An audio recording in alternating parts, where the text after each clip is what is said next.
J'espère que vous allez bien, j'espère que vous vous portez bien.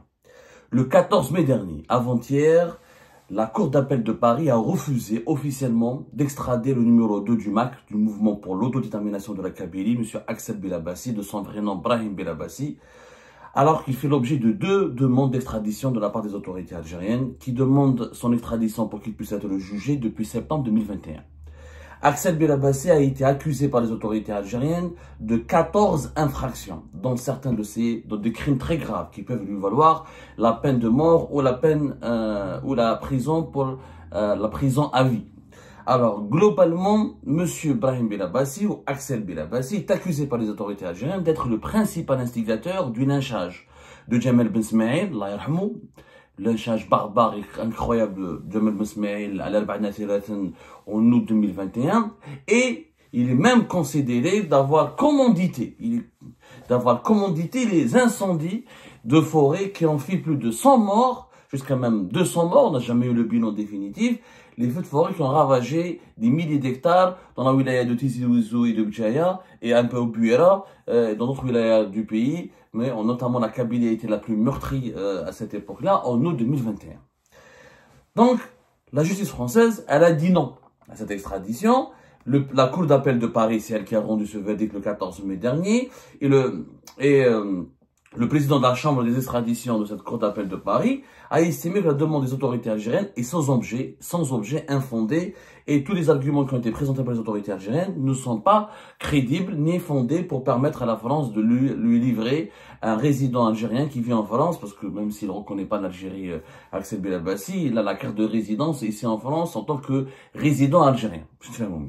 Il a 42 ans et M. Brahim Bilabassi donc ne sera pas remis aux autorités algériennes alors qu'il est considéré comme le bras droit de Farhad Mahani, le mouvement pour l'autodétermination de la Kabylie, le MAC, qui est classé depuis mai 2021 comme étant une organisation terroriste et qui fait l'objet de poursuites pour des crimes terroristes en Algérie. Alors j'entends dans la presse algérienne, d'habitude toujours dans la propagande, au niveau de la presse algérienne, que la France n'a pas voulu livrer le numéro 2 du MAC parce qu'elle soutient le MAC, parce qu'elle veut protéger le MAC et parce qu'elle veut la division de l'Algérie et parce qu'elle veut la désunion du territoire algérien ou la fin de l'intégrité territoriale de l'Algérie. Complètement faux. Alors c'est complètement faux et c'est pour ça que nous allons intervenir pour vous expliquer les tenants et les aboutissants de cette histoire. Monsieur Axel Bilabassi ou Brahim Bilabassi n'a pas été remis, la France refuse de l'extrader pour des considérations de droit. J'ai le document de la décision de la justice française, parce que nous, encore une fois, le document fait 7 pages, avec le document, 7 pages. Voilà, c'est un document de 7 pages, ce qui les juges français de la Cour d'appel de Paris, de la Chambre spécialisée dans les affaires d'extradition. Voilà. Tout est expliqué dans ces 7 pages pourquoi la France, la justice française, pas la France, pourquoi la justice française refuse d'extrader Brahim Bilabassi ou Axel Bilabassi. Son nom Axel Bilabassi, mais son véritable nom civil est Brahim Bilabassi. Donc, ce sont des arguments de droit. Il n'y a rien. Cette décision ne signifie aucunement que la France est d'accord avec les idées du MAC, qu'elle est d'accord avec le combat du MAC ou qu'elle veut la séparation de la Kabylie. Rien à voir. Je le dis et je le répète. Rien à voir.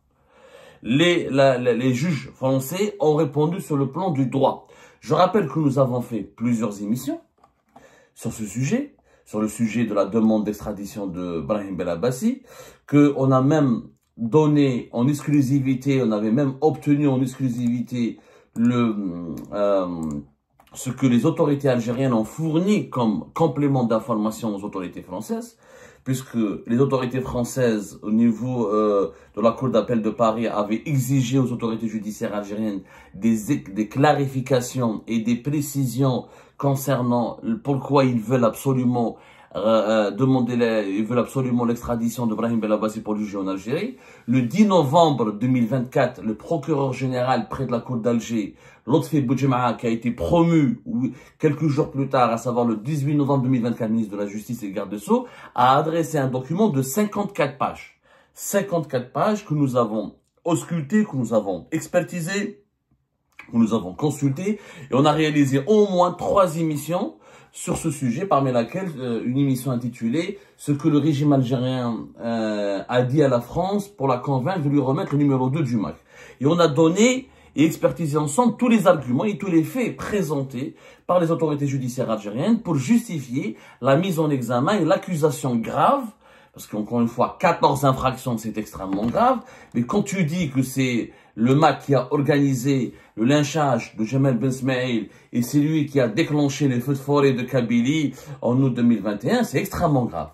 Les juges français ont demandé des preuves. Quelles sont les preuves? C'est quoi les preuves de la justice algérienne? Des messages sur Facebook. Et des drapeaux du MAC. C'est tout ce qu'il y a comme preuve. Toute l'affaire du MAC et des feux de forêt de Kabylie repose sur 2 éléments. 2 soi-disant militants du MAC ont échangé sur Facebook, dont un aurait échangé directement avec Brahim Belabassi, et c'est Brahim Belabassi qui lui aurait dit « Allez-y organiser un rassemblement devant le commissariat central de l'Albanie, un événement très grave va se produire », et c'est Brahim Belabassi qui lui aurait dit « Allez-y déclencher les feux de forêt, allez-y chasser ou pourchasser des étrangers comme Jemal Ben Smaïl pour les tuer ».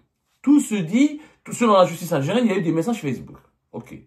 Donc, sur la base de messages échangés sur Facebook Messenger, on a accusé le MAC et ses militants d'avoir été les organisateurs du lynchage de Jemal Ben Smaïl et des feux de forêt. Où sont les preuves? Ces échanges n'ont jamais été fournis par la justice algérienne, à la justice française, ils n'ont jamais été fournis. Et deuxième élément, ils ont trouvé des drapeaux kabyles dans le domicile des personnes qui ont été arrêtées et jugées en Algérie pour l'affaire de Jemal Ben Smaïl. Est-ce que le drapeau, donc si on trouve le drapeau du Mexique, ou le drapeau des États-Unis, ou le drapeau du Canada, le drapeau de la France, ou le drapeau du Maroc, ça veut dire que c'est le Maroc, le Canada, les États-Unis qui ont lynché, qui ont organisé les feux de forêt de Kabylie. Pas de preuves. En l'absence de preuves, les autorités françaises ont parce que le verdict dans l'affaire Brahim Belabassi était prévu à la fin du mois d'avril. Il a été reporté à 2 reprises. Hier, le 14 mai, ils n'ont pas voulu le reporter. Les juges de la Cour d'appel de Paris ont décidé, au niveau de la chambre spécialisée dans les affaires d'extradition, de rendre le verdict. Qu'est-ce qu'il dit dans ce verdict?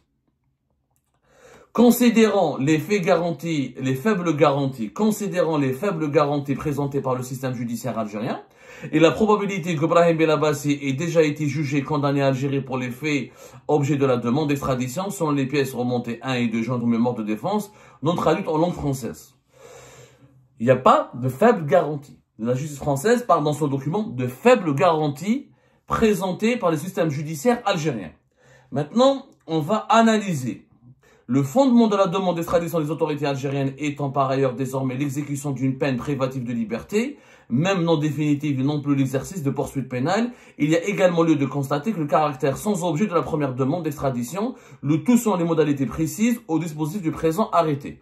Il faut savoir qu'à titre éliminaire et avant tout examen de l'affaire de fond, à titre préliminaire et avant tout examen de l'affaire au fond, dans l'intérêt d'une bonne administration de la justice, il y a lieu d'ordonner la jonction de l'ensemble des procédures d'extradition dont fait l'objet Brahim Belabassi.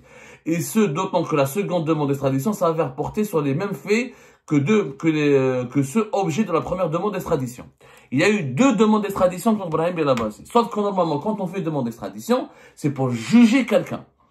Pour le juger, parce qu'il est accusé dans une affaire, il y a suffisamment de preuves qui démontrent sa culpabilité, et la justice du pays qui le recherche veut le juger. Sauf que l'Algérie a fait des demandes d'extradition pour juger Brahim Belabassi, en réalité, elle avait déjà jugé en Algérie. Donc, les juges français, ils ont dit aux juges algériens, puisque vous l'avez déjà jugé, vous l'avez déjà condamné, pourquoi avoir fait la demande d'extradition après, sans attendre notre réponse et sans attendre la conclusion de cette procédure, et vous l'avez jugé sans même qu'on puisse lire savoir s'il peut être extradable ou pas. Donc, il y a une logique de l'arbitraire. Quand on veut juger quelqu'un, on demande d'abord sa présence, on fait tout pour qu'il soit présent. Si le pays dans lequel il vit, il refuse de le livrer, là on le juge. L'Algérie a fait le contraire. Donc déjà, il y a de l'arbitraire. Déjà, les juges français ont estimé que les juges algériens n'ont pas respecté les droits de la présomption d'innocence. Tu condamnes quelqu'un par contumace, en son absence, et tu n'attends même pas de voir les résultats de sa demande d'extradition. Maintenant, dans le fond, les juges français ont commencé à analyser les preuves ou les éléments qui leur ont été fournis par les juges algériens.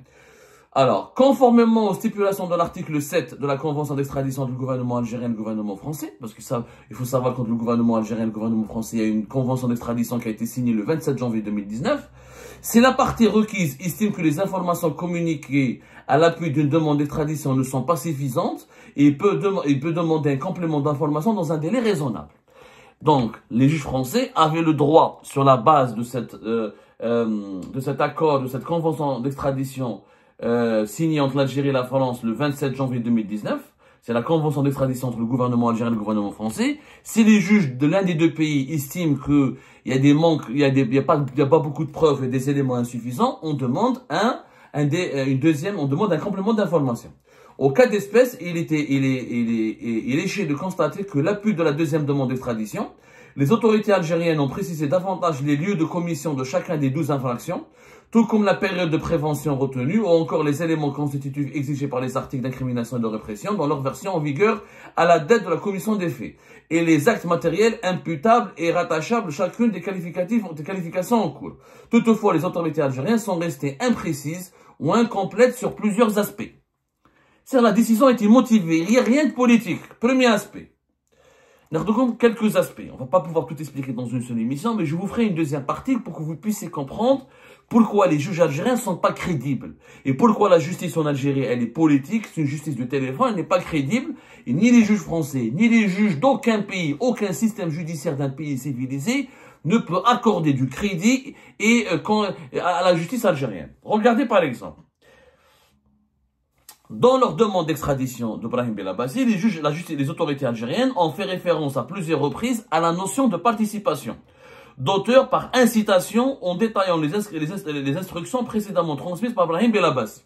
Les autorités algériennes considèrent que Brahim Belabassi, le numéro 2 du MAC, est responsable de lynchage de Jamal Ben Smaïl et des feux de forêt de Kabylie parce qu'il a incité. C'est lui qui a incité les militants du MAC à lyncher Jamal Ben Smaïl et à provoquer les feux de forêt de Kabylie.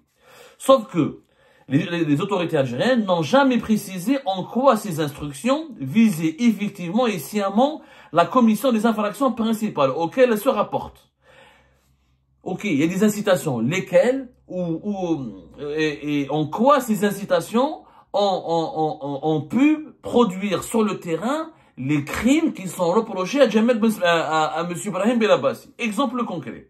Ainsi, s'agissant de l'infraction de crime d'homicide volontaire, avec préméditation et guet-apens sur la personne de la victime de Jamal Ben Smaïl. On dit que le numéro 2 du MAC, c'est lui qui a demandé à ses militants de tuer Jamal Ben Smaïl, correspondant à l'infraction de crime de complicité dans le meurtre intentionnel, avec préméditation.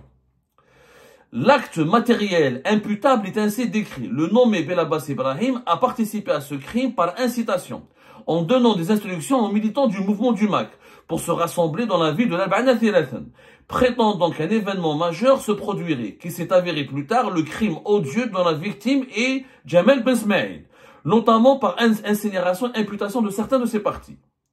Sinon, regardez ce que les juges français, les juges algériens disent que le numéro 2 du MAC, il a prévu le meurtre de Jamal Ben Smaïl, il a incité ses militants à aller se rassembler pour préparer le meurtre de Jamal Ben Smaïl.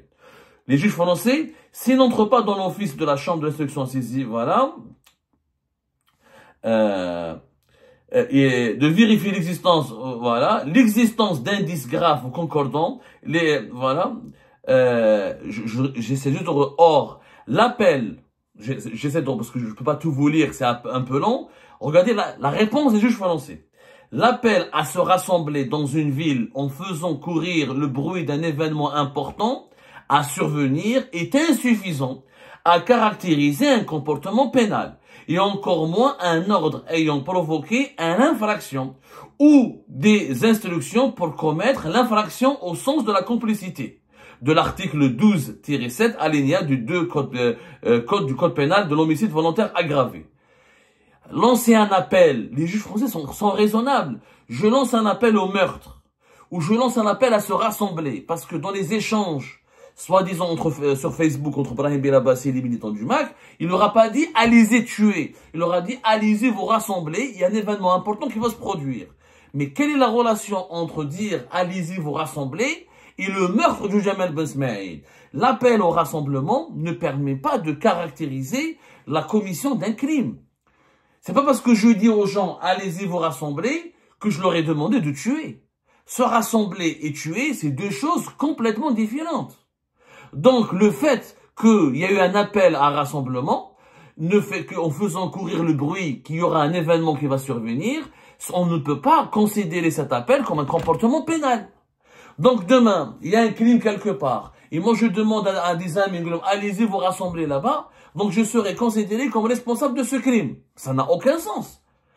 Pour être responsable d'un crime, pour être responsable d'une incitation à un crime, ça veut dire que j'ai demandé à mes amis, je leur ai dit, allez-y tuer ce gars, ou allez-y tuer cette personne, pour telle raison, et voilà comment vous allez faire. Ça, c'est de l'incitation au crime. Ça, c'est une incitation à commettre un crime, un homicide volontaire. Mais quand je lui dis, allez-y vous rassembler, ça n'a rien à voir. C'est quoi la relation entre le rassemblement et le crime en soi? Il n'y a aucune preuve. Regardez ce que disent encore les juges français. Il doit d'ailleurs être relevé que la même formulation d'acte matériel imputable a été retenue pour les infractions parfaitement différentes, et notamment celle de crime et d'agression visant à causer des destructions dans une ou plusieurs régions, correspondant à l'infraction de crime d'agression dont le but est de détruire une ou plusieurs régions. Donc, le nom Brahim Belabassi, selon la justice algérienne, est considéré comme l'auteur principal par incitation, en donnant des instructions aux militants du mouvement MAC pour se rassembler dans la ville de la Bana Thirathan, affirmant qu'un événement important allait dans l'avenir. Donc, les autorités algériennes ont utilisé la même affirmation. C'est-à-dire, on a accusé Brahim Belabassi d'incitation à brûler la Kabylie, d'incitation à tuer Jamal Ben Smaïl, d'incitation à détruire la Kabylie ou à détruire les liens entre la Kabylie et l'Algérie, en s'appuyant sur quoi? Sur un appel à se rassembler. Un appel à se rassembler. Mais c'est pas une preuve. Quand on accuse quelqu'un de meurtre aussi grave, aussi abject que Jamal Ben Smaïl, il faut appuyer ses accusations par des faits matériels. Il faut qu'il y ait des faits matériels. C'est-à-dire qu'il faut qu'il y ait des preuves.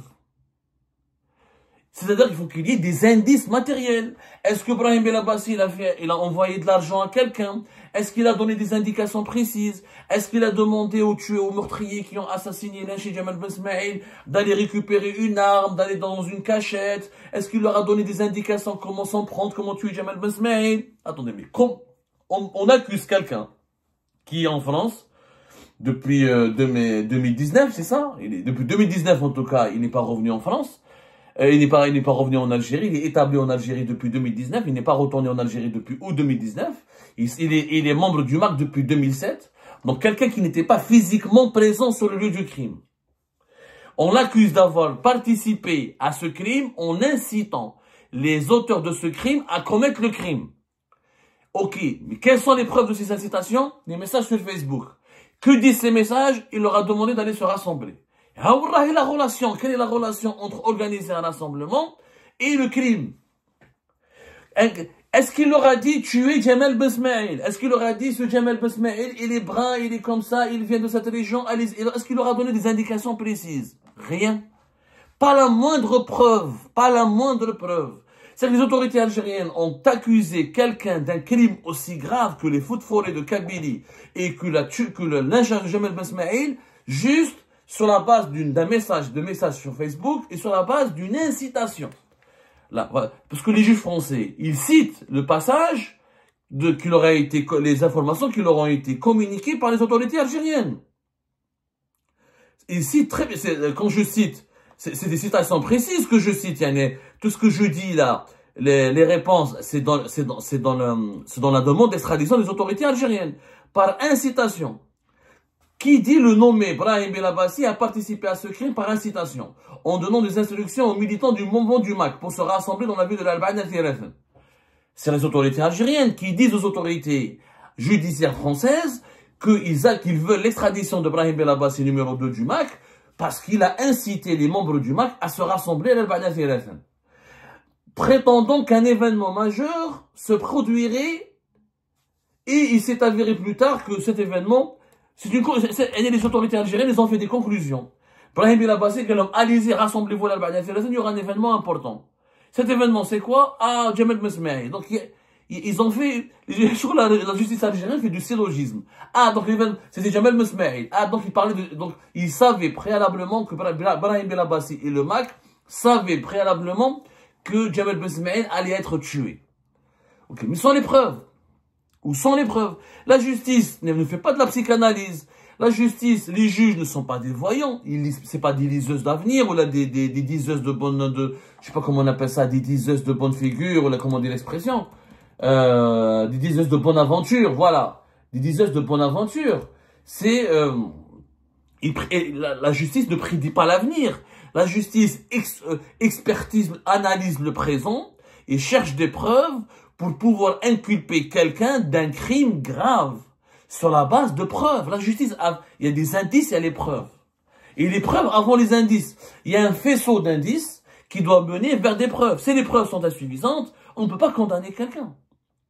On ne peut pas affirmer la culpabilité de quelqu'un. Sauf que les autorités algériennes ont condamné, classé quelqu'un comme terroriste, l'accusé de crime terroriste. Ils veulent le condamner à de longues prisons fermes, pratiquement à perpétuité. Ils risquent même la peine de mort sur la base de quoi?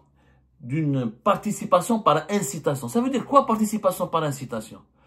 Mais ça n'existe pas. Tu as participé au crime par incitation. C'est un concept algérien. Jamais machivna. On n'a jamais vu, moi j'ai jamais vu une autre justice à travers le monde qui dit que il participe par incitation.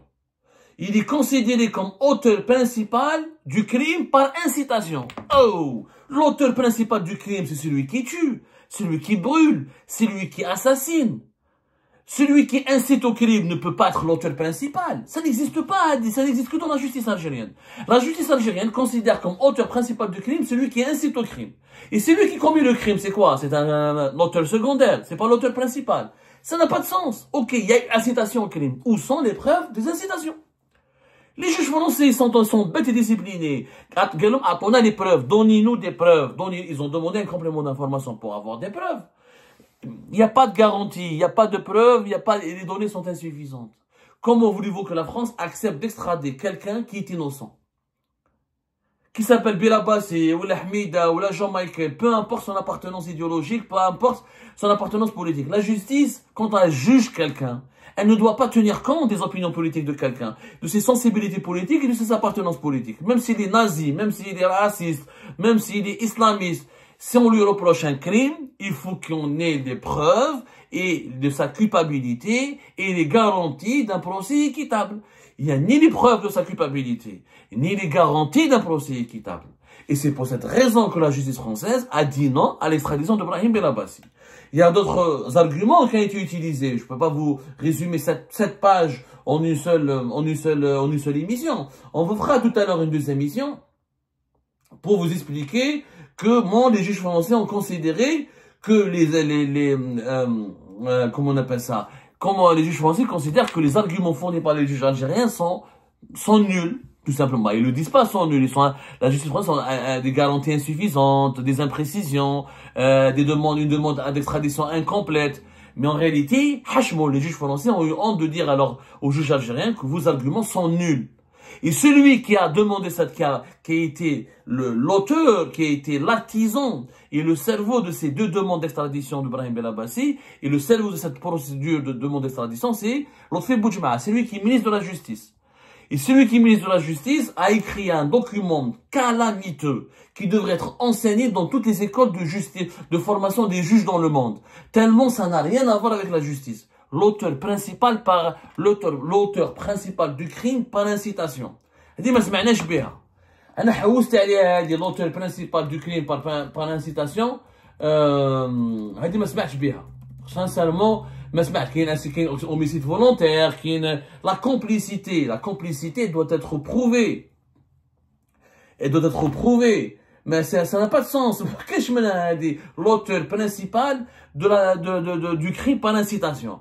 c'est du n'importe quoi. Encore une fois, les juges français ont appliqué les principes du droit professionnel, du droit rigoureux, des principes transparents pour une justice équitable et sérieuse. Quant à la justice algérienne, elle s'est encore une fois ridiculisée et auto-humiliée dans cette affaire des feux de forêt de Kabylie et du lynchage de Jamal Ben Smaïl, en essayant à tout prix de nous faire croire que ça relève de la responsabilité du MAC, alors qu'il n'y a aucune preuve, aucune charge, aucun élément sérieux qui peut vraiment affirmer une telle grave accusation.